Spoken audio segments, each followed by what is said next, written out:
My name's Ian, I'm 42, and for most of my life, I've been the guy who shows up.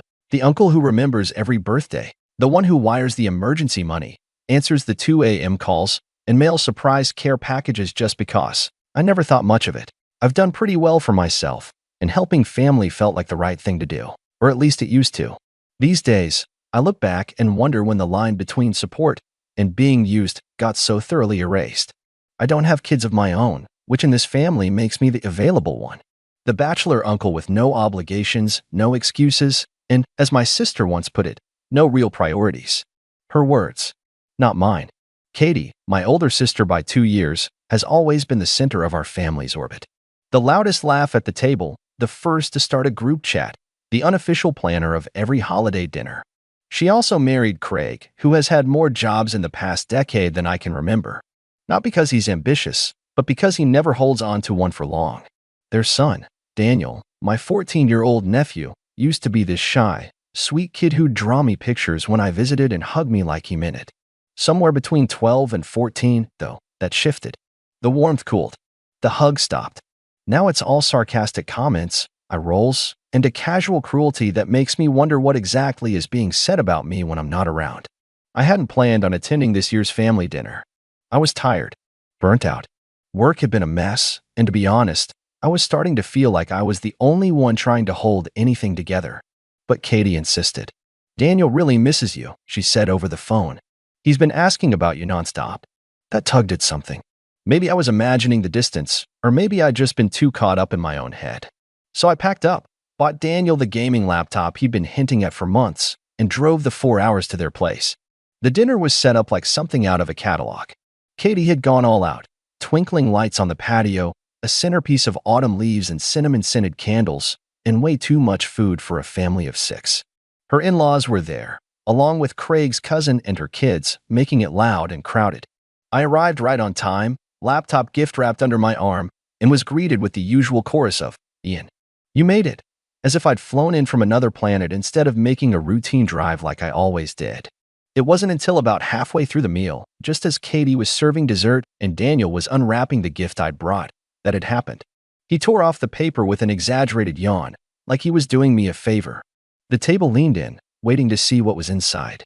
His eyes lit up for a second when he saw the box, high-end, sleek, exactly the model he wanted, but then that light faded into a smirk.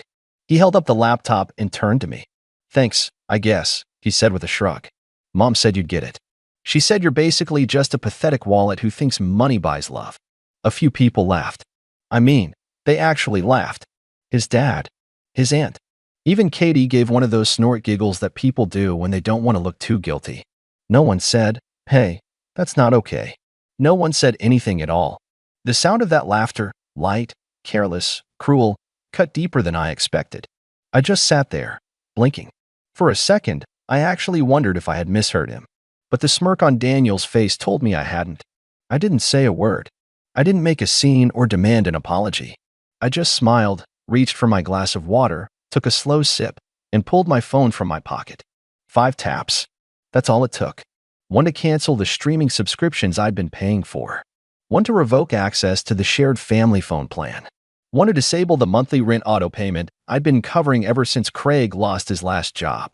One to unenroll Daniel from the pricey online tutoring platform I'd been footing the bill for. And the last one, the tuition installment for the private school he just got into. It hadn't gone through yet. Now, it wouldn't. Still, I didn't say a word. Not yet. I finished my water, placed the empty glass down gently, and stood. "Everything okay?" Katie asked, still half laughing, oblivious. "Yeah," I said, picking up my jacket. "I've just got to take care of a few things." "Oh, don't be dramatic," she rolled her eyes. "Daniel's just being a teenager." "That's exactly what I'm doing," I said. "Taking care of things." And I left. Quietly. No slam doors. No final declarations. Just me, walking out into the cool evening air and letting the door close behind me. I didn't go home right away. I checked into a nearby hotel, sat on the edge of the bed, and stared at the wall for a good hour. I wasn't angry, not exactly. I was just done. Done with the transactional love. Done being treated like a human ATM. Done trying to earn a place in a family that had already assigned me a role and stripped it of all dignity. The next morning, I returned briefly, not to speak, not to argue, but to drop off something I'd been holding on to for a long time. A small wooden box. Nothing fancy, just something I'd carved years ago during a brief stint in woodworking. Inside, there was a folded letter, a few snapshots, and one very specific thing they weren't expecting. I left it on the kitchen counter while the house was still quiet. No one saw me come in, and no one saw me go. They found it later that afternoon. The letter inside the box was handwritten. Not typed, not scrawled in anger. Just clean, steady penmanship on thick cream-colored paper, the kind I used to use when I wrote holiday cards before they all started tossing them unopened into a pile for later. It began with a single sentence, inked in a darker tone than the rest, underlined once. "This is everything you never bothered to ask." From there, the letter unfolded like a quiet avalanche. I started with Daniel.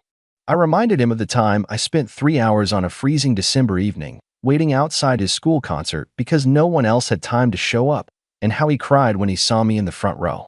I reminded him of the robot building kit he once begged for on his 10th birthday, and how I skipped out on a company bonus trip to afford it. I told him how proud I'd been when he used it to win his middle school science fair. I reminded him of the hours we spent together, side by side on the floor, building Lego cities while he told me his dreams of becoming an engineer. Then I shifted to Katie. I laid it all out, quietly and factually, like a ledger. Every rent payment since Craig's third job loss, 78 total. The car insurance for both their vehicles. The $3,200 loan when they were short on the down payment for their current house. The emergency dental procedure when Craig cracked his molar but refused to get insurance. The groceries during COVID. The birthday parties. The field trips. The school applications. The clothes. The emergencies that never stopped being emergencies. But most importantly, I pointed out the things that couldn't be itemized. The phone calls I answered when no one else picked up. The nights I stayed on the line with her while she cried in the garage, saying she felt trapped. The time I drove 3 hours in a thunderstorm just because she didn't want to be alone when Craig stormed out. The times I kept secrets. Took the blame. Bit my tongue. At the bottom of the letter, I added a single postscript. You didn't lose me because of a laptop. You lost me because you turned love into a receipt, and then mocked the one person still paying. The snapshots were of the three of us, me, Katie, and Daniel from years ago. A camping trip. A birthday party at a bowling alley. A random Saturday with ice cream on our faces and sunburns on our cheeks. Back when things weren't perfect, but they were honest. I had kept them in a drawer for years. Now, they were theirs to keep or ignore. And beneath those photos, there was one final thing. A check. Made out to myself. Canceled. Torn cleanly down the middle and taped back together, visible, deliberate. Written across the memo line in capital letters was the word, enough. I heard from my neighbor, who was friends with Katie, that she found the box first. That she read the letter in full while everyone else was still lounging around, complaining about leftovers. That she didn't speak for a long time afterward, just stared at the box in silence like it had sucked all the oxygen from the room. Apparently, she showed Craig first. He scoffed, muttered something about me, always being dramatic, and went back to watching football. But Katie didn't. She kept reading the letter. Again and again. Daniel found it last. He opened it thinking maybe there was another gift inside. When he saw the torn check, he reportedly asked, "Wait, what does this mean?" No one answered him. Later that evening, my phone buzzed. Once. A text from Katie. "I didn't know it was this bad. I'm sorry. Please talk to me." I stared at that message for a long time. The kind of long where the screen dims and locks itself before you realize your thumb hasn't moved.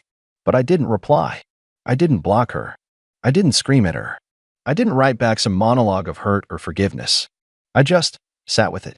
Because that silence, that space between the click of a sent message and the nothing that follows, that's where they lived for years. And now they could stay there a while. I moved into a quiet rental about 45 minutes from my old place, close enough to work, far enough from family. I didn't tell anyone the address. Changed my number. Got a new email. Started small. Got back into woodworking. Met a few neighbors. Started sleeping through the night without keeping my phone at arm's reach, just in case. Then came the next message. "Please. Daniel's been asking where you are. He's not okay." I didn't answer her second message either. For a week, nothing followed. Then the third one came. Longer, more frantic. I told him what I said. I told him what I let him say. I was wrong. I don't know how to undo it. He hasn't touched the laptop. He hasn't come out of his room. Please, Ian. He doesn't hate you. It cut off there. I let that one sit too. See, I wasn't trying to punish a kid. I know Daniel's still young, still under the influence of the people around him. But that night, when he said those words, not just said them, but smirked and delivered them like a punchline at my expense, I saw the future. I saw the next 15 years. A grown man who never respected the hands that fed him because he was raised to believe those hands owed him everything. I wasn't going to help raise that man. That's when I started writing my second letter. Not to Katie this time. To Daniel. It took days. I'd write a few lines, walk away, come back and scratch half of them out. I didn't want to sound bitter. I didn't want to lash out. I wanted him to understand. Not just what he said, but what it meant. What it cost. When I finally sent it, through regular mail, no signature required. It was 8 pages long. Handwritten again. I had attached a small photo at the end, one I hadn't given them before. It was from the day I surprised him with tickets to that robotics convention 3 years ago. The one he told everyone was the best weekend of his life. He was holding the prototype he'd built, beaming, arms raised like he'd just won gold. And next to him, I was smiling, not for the camera, but for him. In the letter, I told him the story of how I had to sell an old collector's watch to afford that trip. It wasn't meant to guilt him. I didn't even think he remembered the watch. But I wanted him to know that love, real love, often hides in the details we never mention. The canceled trips, the skipped upgrades, the silent sacrifices made not for praise, but because someone wants you to shine, even if they have to stand in your shadow while you do. I ended it with a sentence I'd read once in a book and never forgot. When you mock the hand that feeds you, don't be surprised when it closes. That letter arrived on a Tuesday. I know because Wednesday morning, my new phone, which only a handful of people had the number to, lit up with a call from a strange area code. I almost didn't answer. It was Katie. Her voice cracked before she even said hello. I didn't give him your number. I swear, she said, rushing. He found the return address from the envelope. He asked me to call. Said he didn't want to text. He wants to talk. I didn't say anything. He said he's sorry, she whispered. I was still silent. Not out of anger. I was just waiting. Feeling. Katie continued. He's not asking for anything. He said to tell you he never realized how much you were doing. That we never made space for you. Only what you could give. There was a pause. Then her voice dropped. I was wrong, Ian. I really thought we were a family. But we weren't. We were just taking. And for the first time in months, I let myself breathe deep. I didn't rush to forgive. I didn't offer to come over. I didn't unlock any accounts or restart payments. But I did say one thing. Tell him I'll call him Sunday. That night, I went out to my small backyard, just a patch of grass and a cracked wooden chair I'd sanded down last week, and watched the sun fall behind the trees. It was quiet. No buzz of texts. No unread emails from family threads. Just me, the hum of crickets, and a strange feeling I hadn't known I was missing. Peace. But that peace didn't last long. Because 2 days later, a letter showed up at my door. No return address. No name. Inside, a note. You've made your point. Now undo the damage. Before we do. And that changed everything. I stared at that note for a long time. The handwriting was clipped, rushed, but familiar. No name, no threat spelled out. But the tone? The tone was venom with a velvet glove. There was only one person I knew who could write like that, Craig. I held the paper between my fingers, half expecting it to combust from the heat rolling off my skin. So that's how it was going to be.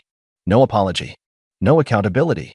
Just a mask slipping for one brief second, and beneath it, the man who'd been quietly pulling strings in the background for years, getting what he wanted while smiling for the camera. I didn't call Daniel that Sunday. Instead, I called my lawyer Monday morning. I'll be honest. For a few days, I second-guessed everything. Was I overreacting?